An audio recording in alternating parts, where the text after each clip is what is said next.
Hello guys, this is Bhagesh Codebeast, and in this video we'll be learning how to set up your hacking system or how to hack using WSL2 to be precise.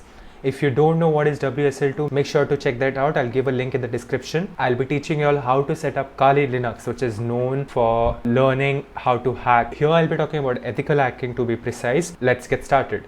So the first thing you'll have to do is check out my WSL series, which I'll be linking in the description, as to get a guide on how to install a graphical user interface like this one which I have right now using WSL2. So I'll just give a quick introduction on how to do that. And the first thing you'll have to do is go to Microsoft Store, type in Kali and hit enter. And the blue colored logo, the first head itself, is what you're supposed to download once you have updated to WSL2. The way you update to WSL2, I'll give a link in the description. It's in the same playlist. Go check that out before you proceed watching this video. And once you have installed this, it's a very simple process. Click on launch. So it'll launch terminal like this. It'll prompt you to put in your user ID and password. Make sure to put a simple user ID and password because you will be using it throughout this session. So once you have this setup installed, all you have to do is type in few commands. The first command being sudo apt update and sudo apt upgrade -y and hit enter. It'll ask for your password once. Since I've used the password before, it is not asking me. And once this process of setting up is over, once you have run that command, the next command you have to run is sudo apt install kali desktop xfce -y. So this is the sole command which is unique for Kali Linux. Rest all the commands which I have mentioned in the WSL can be applied here. So once you have typed this out, just click enter and it will download. Since I've already downloaded it, it is giving me that it's already installed and it's the newest version. This might take a bit of time, and just in case if you're stuck somewhere, make sure to right click twice in order to refresh your download and it will start back where it got stuck. So that's how you install it. And once you're done installing XFCE, Kali Desktop XFCE, you have to run a similar command, sudo apt install xrdp -y and hit enter.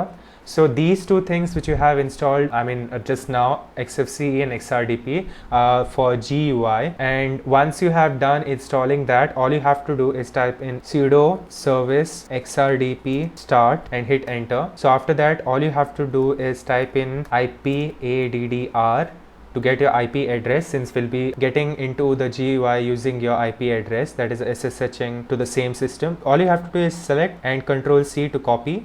And once you have that, go to the search button and type in remote desktop connection and click on this to open. And once you have that open, paste in the IP address which you copied right here and click on connect. You can ignore this prompt, and after that type in the same password and ID which you used to log in once you installed Kali Linux and hit OK. So that's all. You'll have the Kali system up and running.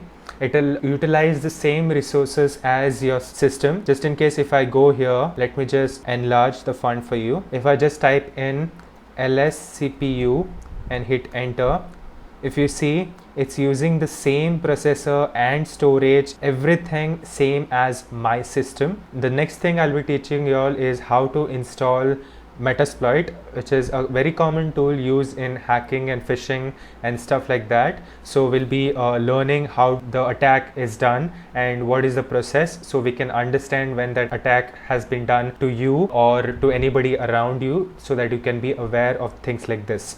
Once you're here, just type in sudo apt install metasploit framework followed by PostgreSQL. Make sure to keep the spelling right. It's Metasploit framework PostgreSQL, and after that hit enter.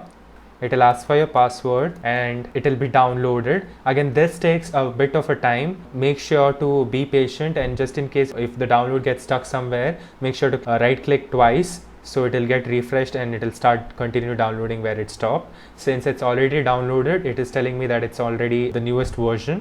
To activate Metasploit console, all you have to type in is MSF console and hit enter. So right now it's starting the Metasploit framework console. We'll be learning how to use MSF console in the coming sessions. This is how the Metasploit console would look like. So this was about how to install Kali Linux and how to get Metasploit up and running on your Windows system using WSL2. Hope you like this video. This is Bhagesh Codebase signing out. Thanks for watching.